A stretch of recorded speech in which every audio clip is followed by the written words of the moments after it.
Hello students. ये हमारा जो क्लास 11th का मैथ्स का पहला चैप्टर है सेट्स, उसकी ये पहली एनसीईआरटी एक्सरसाइज के साथ मैं आपके एनसीईआरटी एक्सरसाइजेस के क्वेश्चन शुरू करा रहा हूँ। तो क्वेश्चन नंबर 1 में कह रहे हैं which of the following are sets justify your answers. तो हमने सीखा था कि बेसिकली सेट्स को जस्टिफाई करने का मतलब ये सेट जो है उनके जो एलिमेंट होने चाहिए वो वेल डिफाइंड होने चाहिए। तो जैसे क्वेश्चन नंबर 1 में कह रहे हैं the collection of all months of a year beginning with letter J. तो जनवरी हुआ, जुलाई हुआ, जून हुआ, ये वेल डिफाइंड सेट है।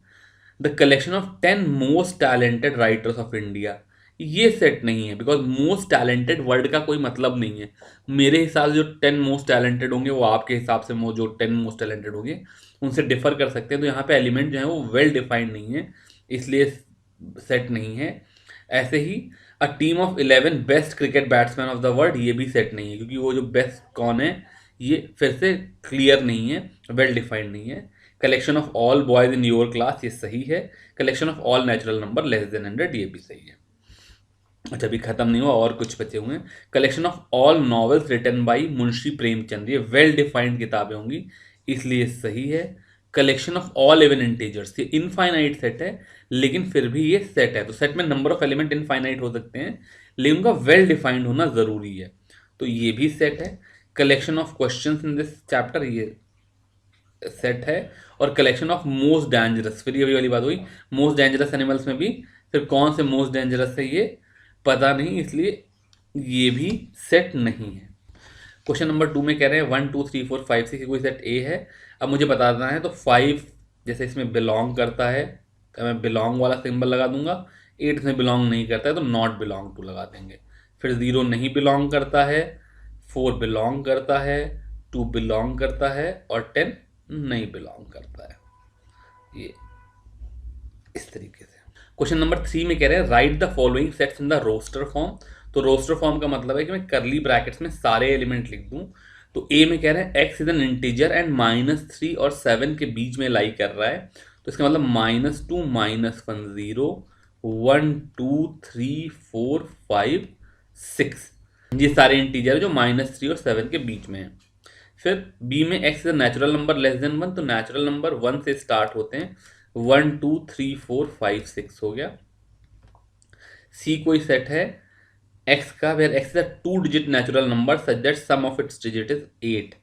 तो इसमें 17 26 35 44 53 62 71 और 80, इसमें मैं 08 नहीं डालूंगा because 08 is not a 2 digit number. ठीक, तो इस तरीके से हम लोग सेट्स बना सकते हैं। फोर्थ में कह रहे हैं D is set of x where x is prime number which is divisor of 60।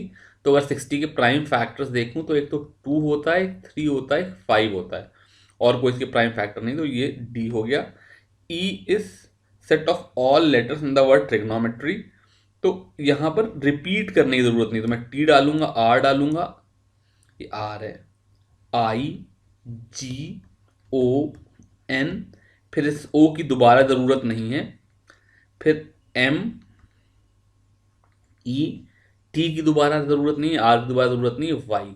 ये ट्रिग्नोमेट्री के सारे लेटर्स का सेट हो गया। फिर मैंने अभी भी सीक्वेंस जो है वो सेम रखा। ये सीक्वेंस का भी सेम होना जरूरी नहीं, मतलब आर इधर जा सकता था, एम इधर आ सकता था, उससे कोई फर्क नहीं पड़ता।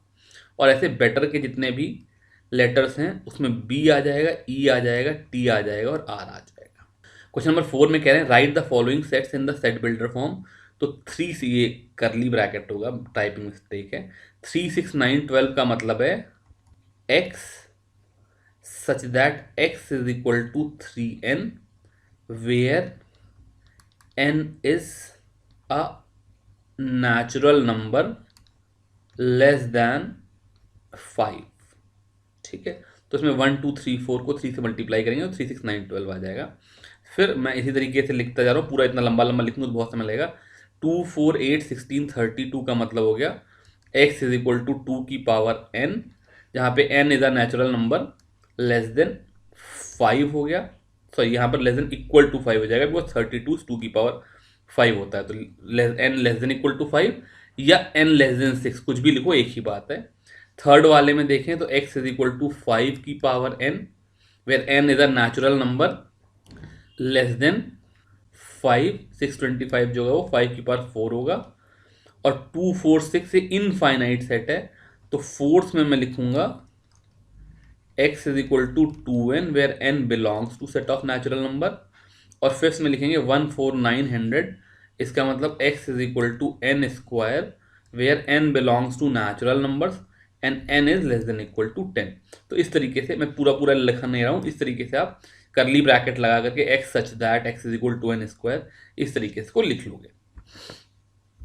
क्वेश्चन नंबर 5 में कह रहे हैं, इन्होंने मुझे सेट बिल्डर फॉर्म में सेट दे दिया और कह रहे हैं list all the elements of the following set.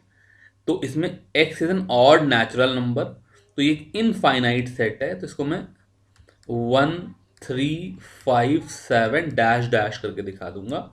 फिर b में कह रहे हैं x इज एन इंटीजर और x माइनस हाफ से 9/2 के बीच में लाई कर रहा है, तो यहाँ पर माइनस हाफ से बड़ा इंटीजर 0, फिर 1, फिर 2, फिर 3, फिर 4, 4 के बाद जो 5 होगा वो 9/2 से बड़ा हो जाएगा, तो आगे के इंटीजर्स नहीं आएंगे, तो ये 5 एलिमेंट हो जाएंगे।